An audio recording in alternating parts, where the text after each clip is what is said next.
অন্তর আল্লাহর ভয়ে ভীত সন্তুষ্ট নয়, যার অন্তর আল্লাহর জন্য কাঁপে না, যার অন্তর সব সময় আল্লাহ কিসে নাখোশ হন আর কিসে খুশি হন তাই নিয়ে পেরেশান থাকে না, সেটি মুত্তাকি বান্দার পরিচয় হতে।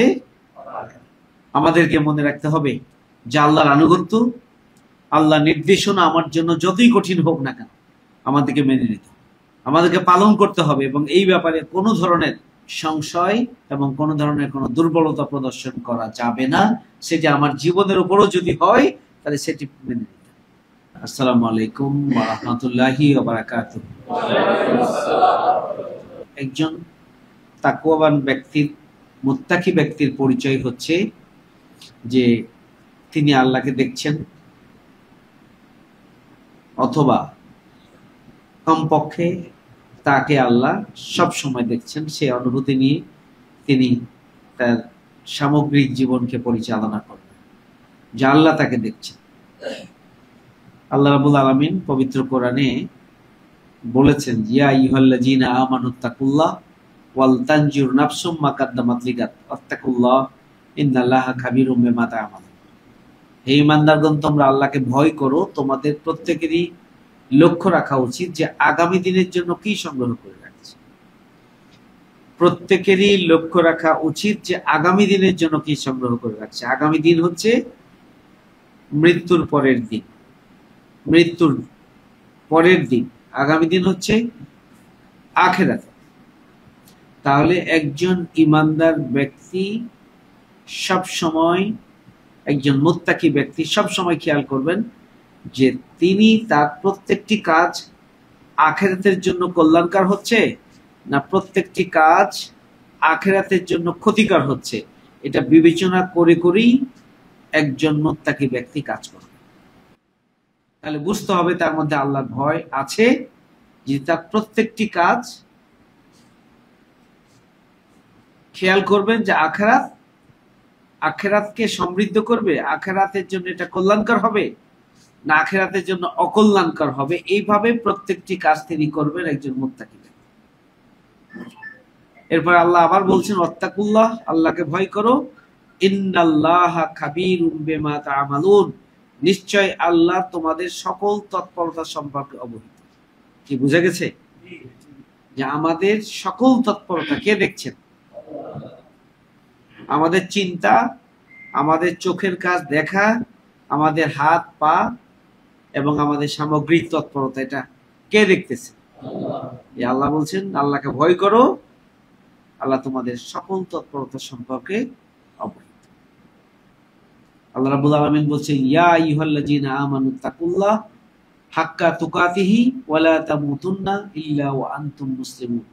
হে ঈমানদারগণ, তোমরা আল্লাহকে ভয় করো এবং তোমরা মৃত্যুবরণ করো না যতক্ষণ পর্যন্ত তোমরা কি না হও, মুসলিম না। তাহলে মুসলিম হচ্ছে পরিপূর্ণরূপে আত্মসমর্পণকারী না হওয়া পর্যন্ত তোমরা মৃত্যুবরণ করো না, তোমরা আল্লাহকে ভয় করো।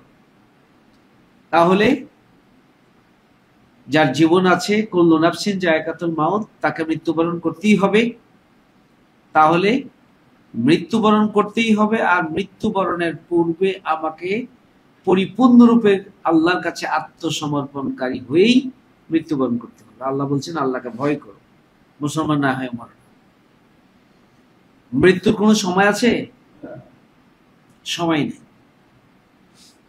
মৃত্যুর কোনো সময় নেই, কিন্তু মৃত্যু অবধারিত। মৃত্যুর একটা, প্রত্যেকের জন্য মৃত্যুর একটা টাইম নির্ধারণ করা আছে, কিন্তু সেই টাইমটা আপনার জন্য কত এটা আপনি জানেন? এটা আমরা জানি? এটা আমরা জানি। 1 মিনিটের নাই ভরসা গান গাইতে গাইতেই মৃত্যুর কোলে ঢলে পড়েছে, এমন ঘটনা তো আছে নাকি? আছে। আল্লাহ বলছেন, অমা কানা লিনাফসিন আন তামুতা ইল্লা বিইজনিল্লাহ কিতাবাম মুআজ্জালা। আল্লাহর অনুমোদন ছাড়া কারো মৃত্যু হতে পারে না। আর প্রত্যেকের জন্য মৃত্যুর সময় পূর্ব নির্ধারিত, এটা লিখিত আছে, সংরক্ষিত আছে। তাহলে আমরা কেউ জানি না আমাদের মৃত্যু কখন, কিন্তু মৃত্যু অনিবার্য। যেহেতু জানি না, আমাকে মৃত্যুর প্রস্তুতি গ্রহণ করতে হবে। প্রতি মুহূর্তে, প্রতিক্ষণে, প্রতিটি সময়ে আমাকে মৃত্যুর প্রস্তুতি গ্রহণ করতে হবে। কারণ আমি জানি না কোন সময়, কিন্তু এটা নির্ধারিত আছে। কখন, কোথায়, কিভাবে হবে, এটা নির্ধারিত কার পক্ষ থেকে করা হয়েছে? আল্লাহর পক্ষ থেকে। আল্লাহ রাব্বুল আলামিন বলছেন, আল্লাযী খালাকাল মাউতা ওয়াল হায়াতা লিয়াবলুয়াকুম আইয়ুকুম আহসানু আমালা। আল্লাহ যিনি সৃষ্টি করেছেন মৃত্যু এবং জীবন, এই জন্যই যে মৃত্যু এবং জীবন, মৃত্যু অনিবার্য, যার জীবন আছে তার মৃত্যু হবে। এখানে আল্লাহ আগে মৃত্যুর কথা বলছেন। আল্লাহ যিনি সৃষ্টি করেছেন মৃত্যু এবং জীবন, এই জন্যই যে তিনি পরীক্ষা করতে চান, তিনি দেখতে চান যে ভালো আহসানু আমালা, ভালো আমলের দিক থেকে কে বেশি এগিয়ে আছে।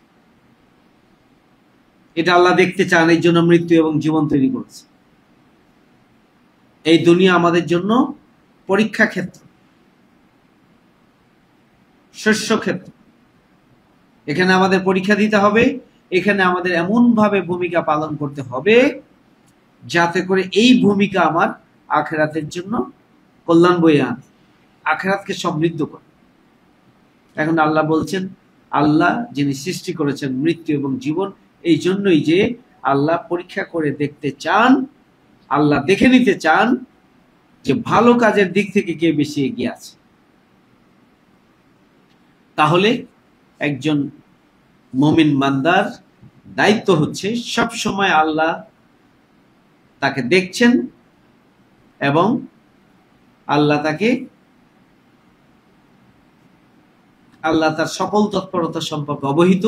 এই বোধ এবং বিশ্বাস, এই চেতনা নিয়ে সব সময় তিনি তার যাবতীয় কার্যক্রম পরিচালনা করেন এবং তিনি দুনিয়ায় ভালো কাজের প্রতিযোগিতা করবেন, মন্দ কাজ থেকে নিজেকে দূরে রাখবেন। এই জন্য আল্লাহ আমাদের জীবন এবং মৃত্যু তৈরি করেছেন, যে আল্লাহ দেখে নিতে চান যে ভালো কাজের দিক থেকে কে বেশি এগিয়ে আছে। দেখেন, আমি তাকওয়া নিয়ে কথা বলছিলাম, আল্লাহ বলছেন যে আল্লাহ তাদের কি দেখেন? হ্যাঁ, তাকওয়া দেখেন। আর রক্ত এবং গোশত এটা আল্লাহ চান না, চান কি? তাকওয়া। তাহলে তাকওয়ার ব্যাপারে আল্লাহ রাসূল সাল্লাল্লাহু আলাইহি ওয়াসাল্লাম বলছেন, আত-তাকওয়া হা হুনা। তাকওয়া হচ্ছে এখানে, তিনবার তিনি বলেছেন আত-তাকওয়া হা হুনা। তাকওয়া হচ্ছে এখানে, তিনবার তিনি একই কথা বলেছেন। অন্তরে হচ্ছে তাকওয়া। এখন অন্তরকে কিভাবে আমরা তৈরি করছি? বাইরের দাড়ি, টুপি, পায়জামা, পাঞ্জাবি যদি সবকিছু ঠিকঠাক থাকে, তাহলে কি তাকওয়ার হক আদায় হবে? যার অন্তর পরিচ্ছন্ন নয়, যার অন্তর আল্লাহর ভয়ে ভীত সন্তুষ্ট নয়, যার অন্তর আল্লাহর জন্য কাঁপে না, যার অন্তর সব সময় আল্লাহ কিসে নাখোশ হন আর কিসে খুশি হন তাই নিয়ে পেরেশান থাকে না, সেটি মুত্তাকি বান্দার পরিচয় হতে পারে। একজন মুত্তাকি ব্যক্তির চারটি পরিচয়, চারটি বৈশিষ্ট্য। একটা হচ্ছে সে শুনবে, আল্লাহ রাসূল এবং নেতৃত্বের কথা শুনবে। সে হচ্ছে কার্যকরভাবে মেনে নিবে, আনুগত্য করবে। সে আল্লাহর পথে ভয় করবে নিজের কল্যাণের জন্য, আর নিজেকে সংকীর্ণতা মুক্ত রাখবে। উদারতা এবং বিশালতায় ভরপুর থাকবে তার অন্তর, সংকীর্ণতা মুক্ত থাকবে তার অন্তর। এই চারটা বৈশিষ্ট্য যার মধ্যে আছে তাকে মুত্তাকি, সর্বাত্মকভাবে যারা আল্লাহকে ভয় করে। তাহলে আল্লাহ আমাদের অন্তর দেখতে চায়। আমরা কোরবানি করলাম, আমাদের অন্তরটা ঠিক এভাবে নিজেকে কোরবানি, আমাদের অন্তরটার পজিশনটা কি? এই কোরবানি আল্লাহর সন্তুষ্টির জন্য হচ্ছে কিনা? এই কোরবানি আমার অন্তরে আল্লাহর ভয় তৈরি করতে পেরেছি কিনা? এই কোরবানির দুনিয়ার কোনো আকর্ষণ আছে, গোশত খাওয়া অথবা অন্য কোনো সুবিধা অসুবিধা না? এটা বড়াই করে বলা যে আমি বড় গরু দিয়েছি, কত টাকার গরু দিয়েছি, সেই জন্য না? এই কোরবানি হচ্ছে ত্যাগ এবং কোরবানির যে নজরানা ইব্রাহিম আলাইহিস সালাম এবং ইসমাইল আলাইহিস সালাম পেশ করেছিলেন, সেই অনুভূতি নিজের জীবনে ধারণ করে, আল্লাহর ভয় নিজের জীবনে ধারণ করে আমার এই কোরবানি কিনা সেটি আমাকে প্রমাণ করতে হবে। এটি আল্লাহ দেখবেন। ইব্রাহিম আলাইহিস সালাম তার জীবনের সবচেয়ে প্রিয় সম্পদ তার সন্তানকে কোরবানি করার জন্য আদিষ্ট হয়ে তিনি কোরবানি করতে উদ্যত হলেন। তাহলে তিনি তার কাছে আল্লাহর অগ্রাধিকার কতটুকু, আল্লাহ নির্দেশের অগ্রাধিকার কতটুকু, আনুগত্যটা তিনি কতটা আনুগত্য পরায়ণতার পরিচয় দিলেন, এটা উপলব্ধি করতে পারছেন? সন্তানের কাছে যখন বললেন, সন্তান বললেন, যদি তুমি তোমার রবের কাছ থেকে তুমি যদি নির্দেশিত হয়ে থাকো তাহলে তুমি তা বাস্তবায়ন করে আমাকে ধৈর্যশীলদের অন্তর্ভুক্ত পাবে। তাহলে এখান থেকে আমাদেরকে মনে রাখতে হবে যে আল্লাহর আনুগত্য, আল্লাহ নির্দেশনা আমার জন্য যতই কঠিন হোক না কেন আমাদেরকে মেনে নিতে হবে, আমাদেরকে মেনে নিতে হবে, আমাদেরকে অনুসরণ করতে হবে, আমাদেরকে পালন করতে হবে, এবং এই ব্যাপারে কোনো ধরনের কোনো সংশয় এবং কোনো ধরনের কোনো দুর্বলতা প্রদর্শন করা যাবে না। সেটি আমার জীবনের উপরও যদি হয় তাহলে সেটি মেনে নিতে হবে। ইন্না সলাতি ওয়া নুসুকি ওয়া মাহইয়ায়া ওয়া মামাতি লিল্লাহি রাব্বিল আলামিন। নিশ্চয় আমার নামাজ, আমার কুরবানি, আমার জীবন, আমার মরণ সবকিছু কার জন্য? আল্লাহর জন্য। তাহলে সবকিছু শুধুমাত্র আল্লাহর জন্য হবে। তৃতীয় শিক্ষা, যে আমাদের নিজেদের জন্য নয়, আমাদের যাবতীয় কার্যক্রম আল্লাহর জন্য, আল্লাহর সন্তুষ্টির জন্য।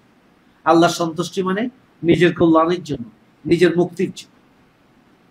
প্রয়োজন হলে আমি আমার জীবনকে উৎসর্গ করব আল্লাহ সন্তুষ্টির জন্য, আল্লাহ দ্বীনের জন্য উৎসর্গ করার প্রস্তুতি নেওয়ার জন্য। যদি আজকে আমরা সিদ্ধান্ত নিতে পারি তাহলেই আমাদের আজকের এই ঈদ পুনর্মিলনী সার্থক হবে বলে আমি মনে করি। সবাইকে আবারও ঈদুল আজহার শুভেচ্ছা জানিয়ে, ঈদ মোবারক জানিয়ে আমার কথা এখানে শেষ করছি। আমা তৌফিক ইল্লা বিল্লাহ। আসসালামু আলাইকুম ওয়া রাহমাতুল্লাহি ওয়া বারাকাতুহু।